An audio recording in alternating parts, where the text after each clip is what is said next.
Desde los principios de la existencia de la humanidad, nosotros nos hemos preguntado cuál es lo más elemental de la materia, qué es lo que conforma la materia, qué es lo que nos conforma a nosotros, qué es lo que nos conforma, qué es lo que conforma a todo lo que está a nuestro alrededor y con lo que interactuamos. Esto le llevó a Demócrito en el siglo V a.C. A formular el primer concepto de qué es el átomo.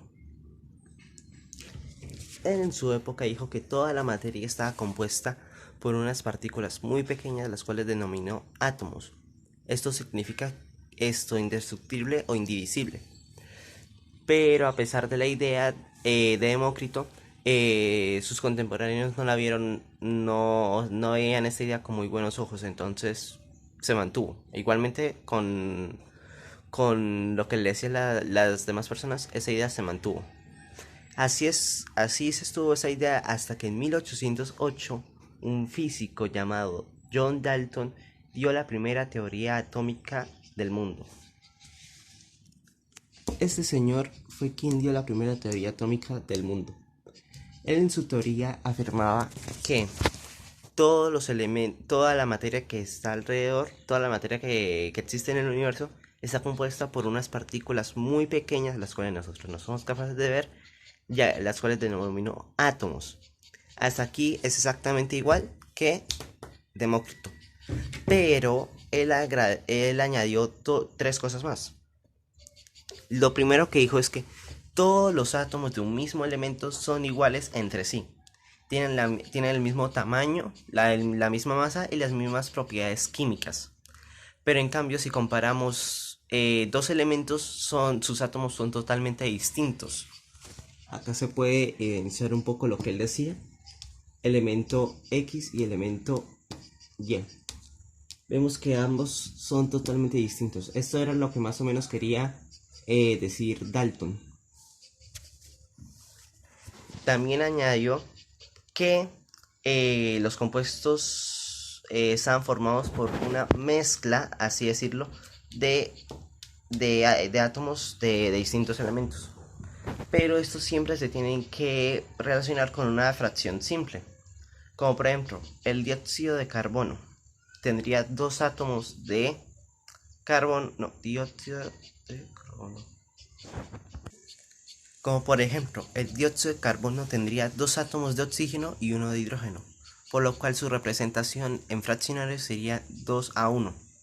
Así era como decía que tenía que ser representados los compuestos, pero siempre tenían que ser por una fracción sencilla, que diera un número entero.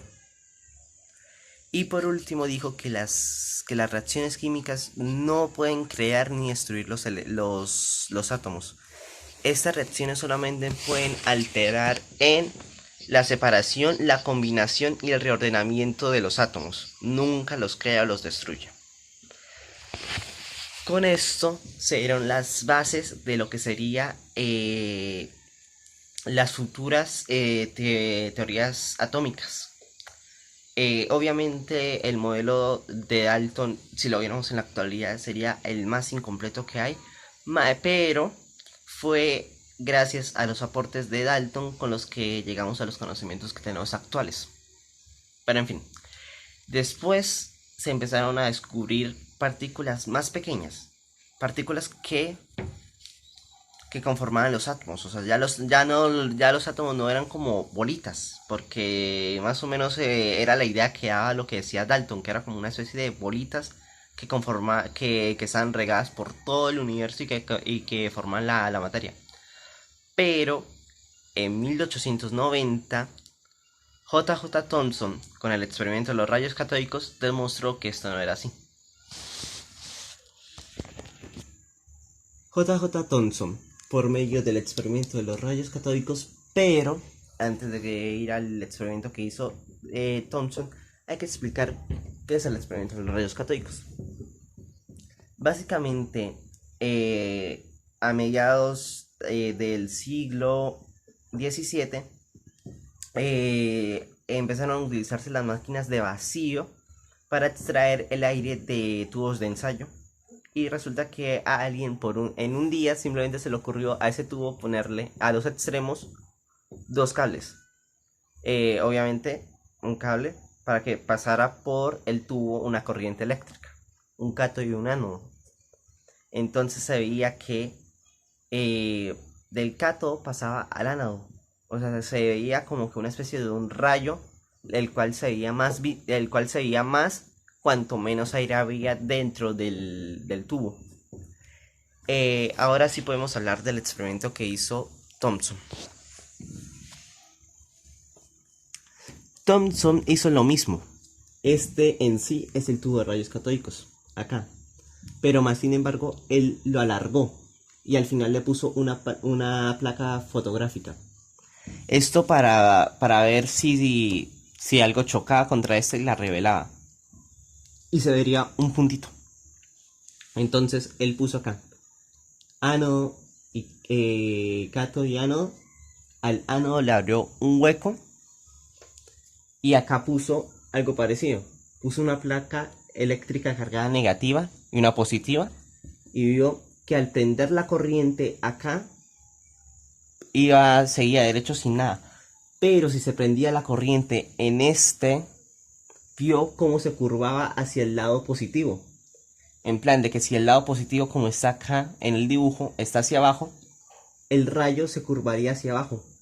Pero si intercambiáramos la polaridad, que acá fuera negativo y acá fuera positivo, veía que ahora cogía curva pero hacia arriba.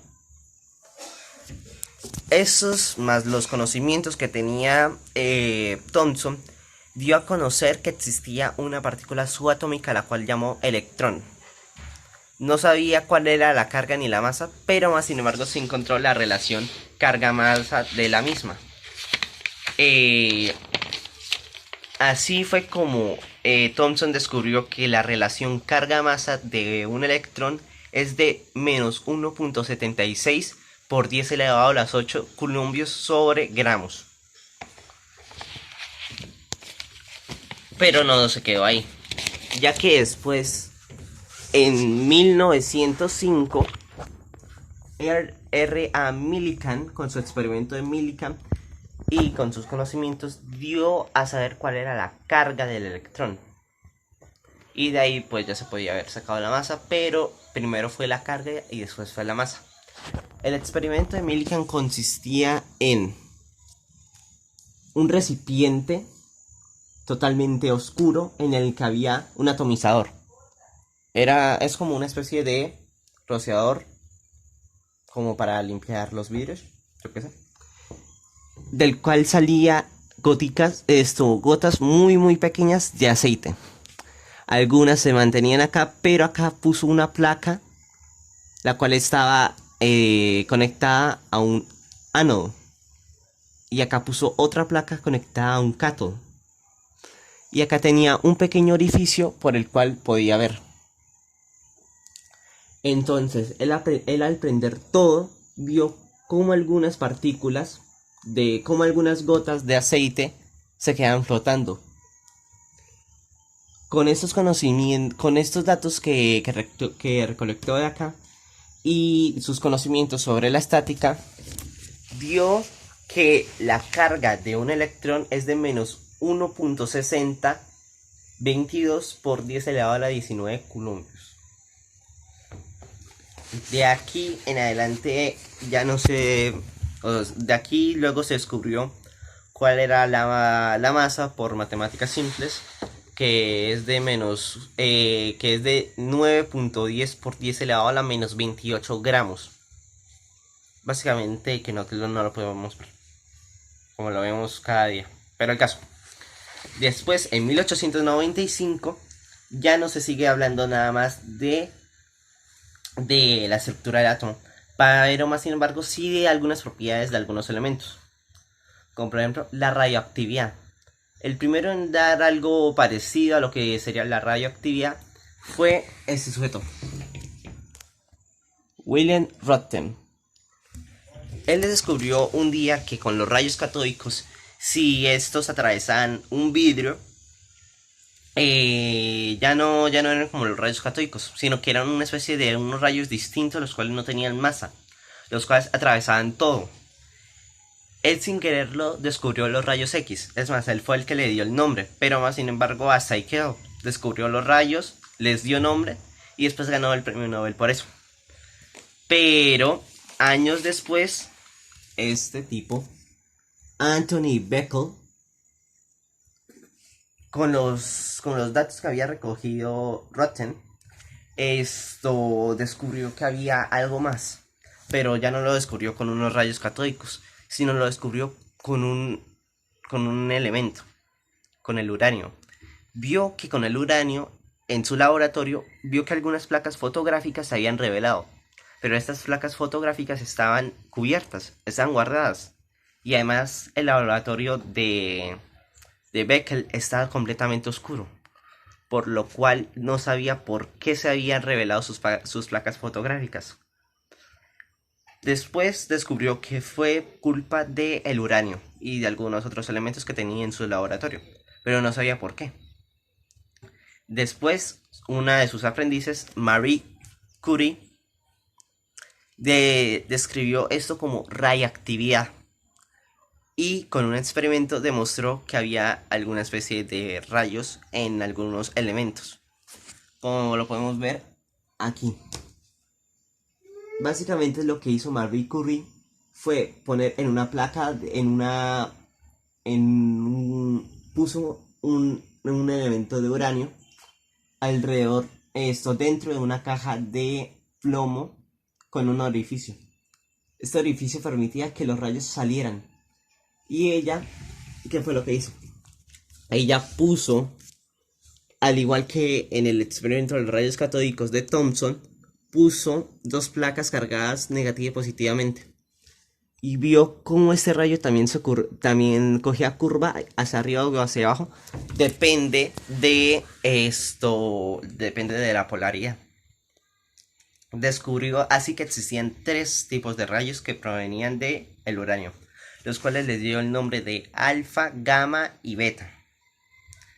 Y así fue como se empezó a descubrir la radioactividad. Pero volviendo a lo que es el átomo, Thomson luego propuso cómo era su idea del átomo. Él pensó que era como una especie de bola muy pequeña, cargada positivamente, en la cual adentro de ella estaban los electrones cargados negativamente. El nombre que se le dio fue, creo que pastel de pasas o algo por el estilo, porque si lo dibujáramos era una bola llena de puntitos, y a la gente le pareció que era como un pastel de uvas pasas o algo por el estilo, pero era una idea errónea. Y aquí luego llegamos a 1910 con Ernest Rutherford. Él estudió lo que descubrió Thomson y él lo quiso probar mediante un experimento.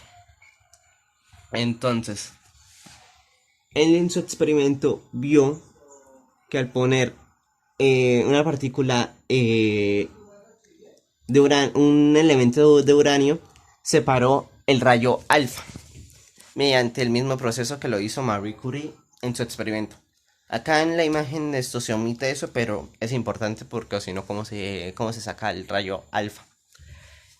Y entonces puso una lámina muy delgada de oro para ver si los rayos la pasaban. En teoría, si el átomo fuera como lo planteaba Thomson, todos los rayos no pasarían, sino que se volverían. Pero él a destapar y a encender todo el circuito, vio que algunos rayos pasaban, otros pocos se desviaban y unos muy pocos se volvían. ¿Cómo lo descubrió? Él puso alrededor de la placa de oro una placa fotográfica para ver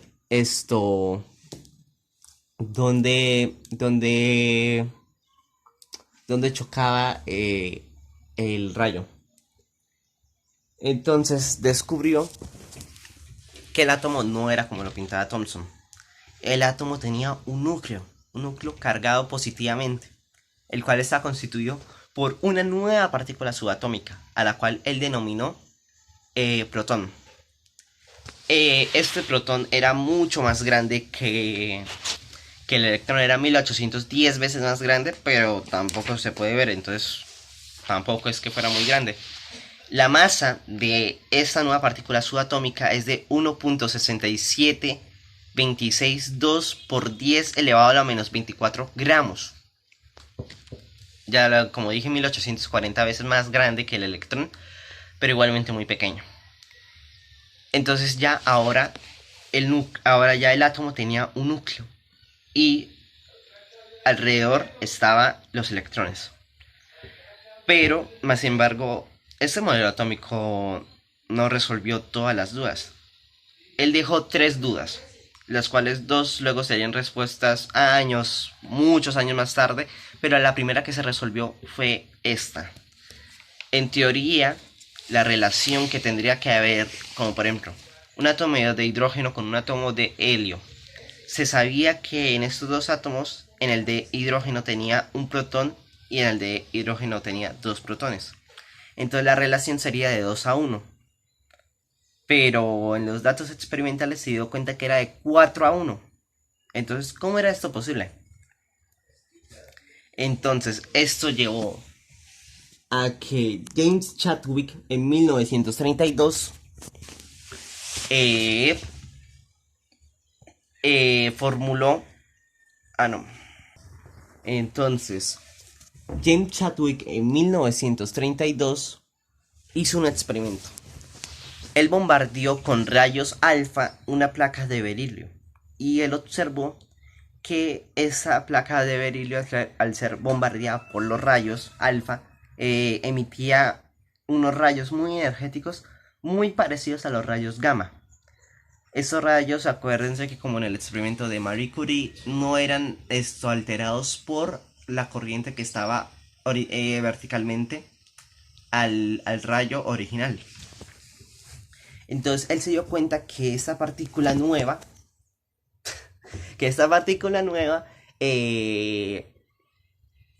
era neutra, la cual calzaba perfecto para el modelo atómico y la llamó neutrón por su propiedad. Entonces esta debería estar alojada en el núcleo para que así la relación entre el helio y el hidrógeno diera 4-1 como en los datos experimentales. Así fue como se terminó la idea completa de lo que es el átomo. Gracias.